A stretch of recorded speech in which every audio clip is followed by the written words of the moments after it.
ఏంట్రా గౌతమ్ ఇవాళ కూడా ఎగ్గొట్టావుగా నువ్వేం తక్కువ ఏంట్రా నేనే అనుకుంటే మీరు అందరూ మానుకున్నారు. అసలు నిన్నెవరు మానుకోమన్నారా? ఇంతకీ మీరేం చెప్పి మానుకున్నారా?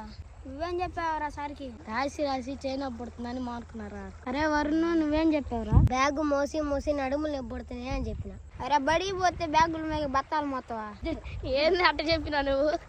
అరే బత్తాలే ఉన్నాయిరా. సరే కట్టగట్టి అందరం మానుకున్నాం, ఇప్పుడు ఏం చేద్దాం? ఏం చేయడానికి ఏం లేదు, గాలి తిరగటాలి.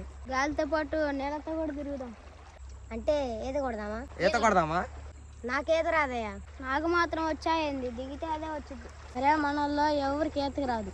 సరేనే నేను పోతున్నా. ఈత వద్దు ఏమొద్దు. ఏడదాకా వచ్చి ఇంటికి ఏందిరా?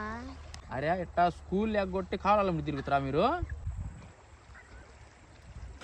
ఉన్నా నీ మీ అమ్మ మీ నాన్నలకి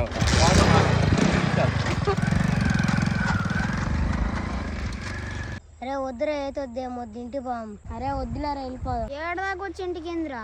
ఇందాకలు వచ్చినన్నా మన గురించి ఇంట్లో చేస్తే చింతపులుసు గారిది మనకి. వదిలేయో, నేను కూడా మా అమ్మకు ఒక్కనే కొడుకుని. మేమేం 100 మంది ఉన్నామా, మేము కూడా అక్క నా కొడుకులమే.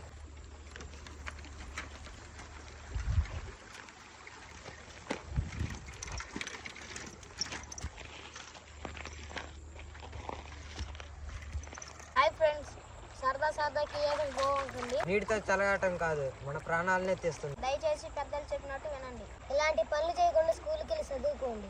ఫ్రెండ్స్ దయచేసి ఫ్రెండ్స్ దయచేసి ఈ ఛానల్ సబ్స్క్రైబ్ చేసుకోండి. ఫ్రెండ్స్ ఈ వీడియో కేవలం మీ అవగాహన కోసం మాత్రమే. దయచేసి మీ పిల్లలని వాగులు వంకలకి వెళ్ళలేకండి. ప్రాణాలు పోతాయి, జాగ్రత్త. ఈ సందేశాన్ని గుర్తుంచుకోండి.